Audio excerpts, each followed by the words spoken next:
Well, hello. It's mid-afternoon here in England, and we're doing all right. And hey, appreciate the love and the prayers and prophetic words about our land and what's happening here.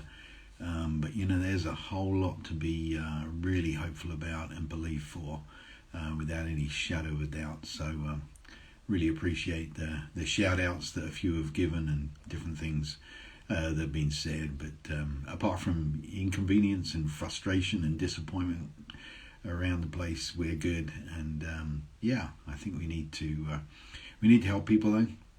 There's obviously some people that have jumped into some fear, and Matt King and I had a chat about that last night on when we did a Zoom call together, a gospel chat, which we've been doing every couple of weeks. A lot of fun.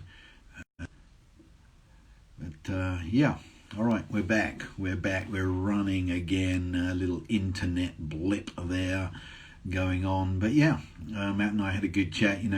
Here's the way I look at it. This thing to do with fear. A couple of things about it, and then I'll jump on to something. Or maybe I won't. Maybe I'll just stay with this for today. Maybe this is a key to breakthrough.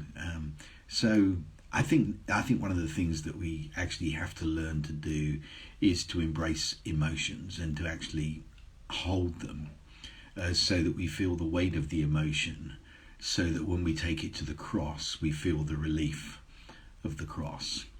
The cross doesn't work for denial. The cross works when you take your pain, your disappointment, your hurt to the cross. And that's when you feel the weight lifted off of your shoulders. See, Sue was telling a story yesterday, and the details don't matter, of a situation where we drove away from something where we'd been just carrying them in prayer and thought and concern, and the good news happened, and we drove away, and we were like, oh gosh, we can feel that weight lifted. And that's how we're meant to feel when we take our stuff to the cross, is to feel that sense of the weight lifted off, that we were carrying it on our own, and then we lay it at the cross, and he carries it with us. He carries the burden with us.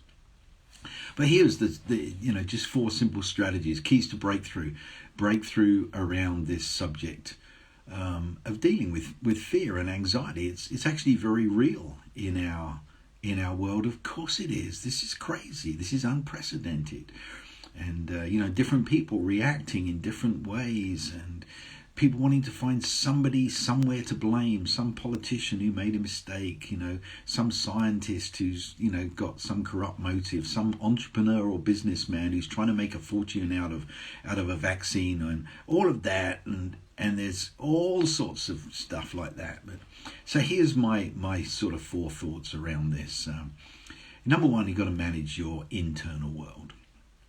You just got to do that. It's just a reality for all of us, and that looks different for different ones of us, but one of those would be, just find those reference points in your life where God came through for you, and make them into declarations.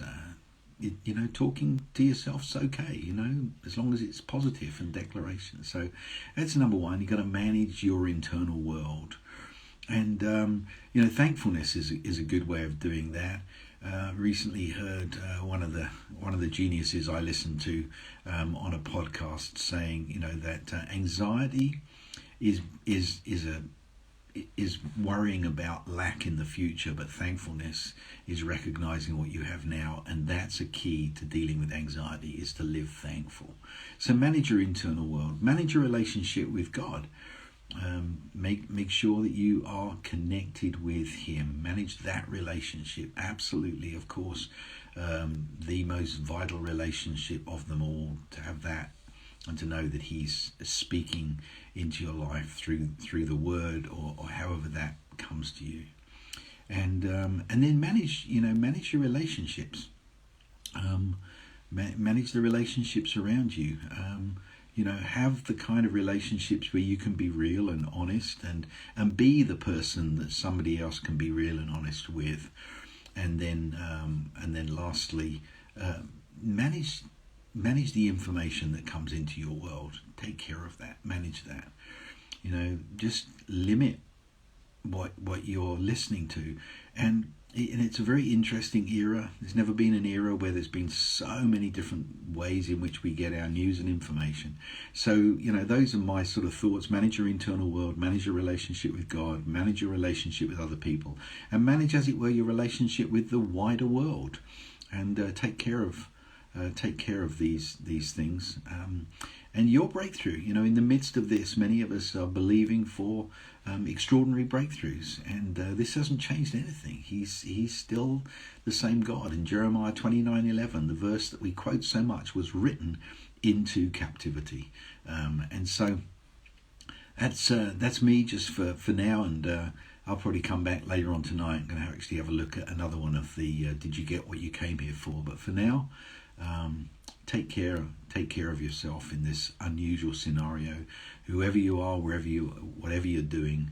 And sometimes it's difficult, because you can look around, you can read on social media, and it seems that some people aren't as affected by this thing as others. And there's people sitting on beaches having a holiday, and some people who can't leave their town.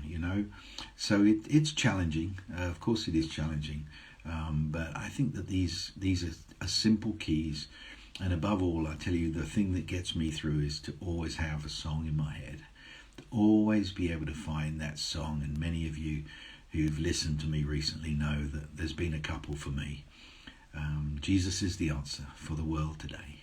Above him there's no other. Jesus is the way. And then the one that Sue just started singing a few weeks ago, and found it on an old vinyl record of Andre Crouch's I Surrender all to thee, my blessed Saviour, I surrender all.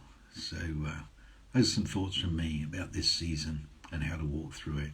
And so bless you, take care, manage your internal world, manage your relationship with him, manage your relationships with other people, and manage the information you receive from the world. And take care. And I'll talk to you again later. Bye for now.